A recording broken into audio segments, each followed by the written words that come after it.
জীবনটা সহজ করে নিতে চেয়েছিলেন তিনি। তাই তো অভিনয়ের পাশাপাশি যে পডকাস্ট শো করেছিলেন তার নাম রেখেছিলেন সহজ কথা। আবার একমাত্র সন্তানের নামটাও রেখেছেন সহজ। তবে মৃত্যু কি এত সহজ? দীঘায় পানিতে নেমে ধারাবাহিকের শুটিং করছিলেন, ঠিকঠাক দিয়েছিলেন শট।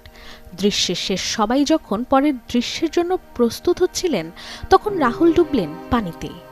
এত এত মানুষের মাঝে এভাবেও মৃত্যু হয়? এমন প্রশ্নের উত্তর দিলেন নির্মাতা। এখন অব্দি আমি বিশ্বাস করতে পারছি না বা আমাদের ইন্ডাস্ট্রি কেউ বিশ্বাস করতে পারছে না, কারণ ও এতটাই ইয়াং, এতটাই ডাইনামিক একটা ভালো অভিনেতা আর কি, যে ও চলে গেছে এরকম ভাবে, মানে যেটা মানে কিভাবে গেছে আমরা জানি না, বাট শুটিং করতে করতে হঠাৎ করে ও চলে যাওয়াটা মেনে নিতে পারছি না আর কি, অবভিয়াসলি। ঢালাইয়ের সেরা প্রিমিয়ার সিমেন্ট।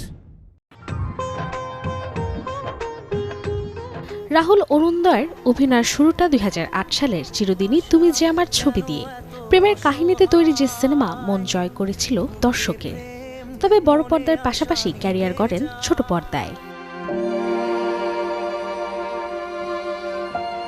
রাহুল অরুণোদয়ের প্রস্থান ঘটেছে এমন খবর ছড়ালেও তা বিশ্বাস করছিলেন না সহকর্মীরা। দিন শেষে যেন সবার একটাই প্রশ্ন, এভাবেও কি চলে যাওয়া যায়?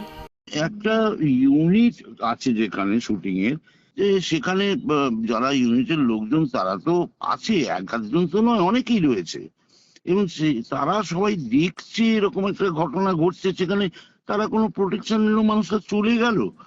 মানে কি তাহলে, মানে আমাদের শিল্পীদের জীবনের কি তাহলে নিশ্চয়তাটা কি?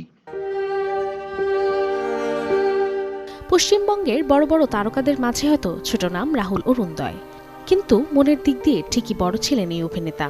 তাই তো তার প্রস্থানে পুরো পশ্চিমবঙ্গ যেন আজ শোকে কাতার।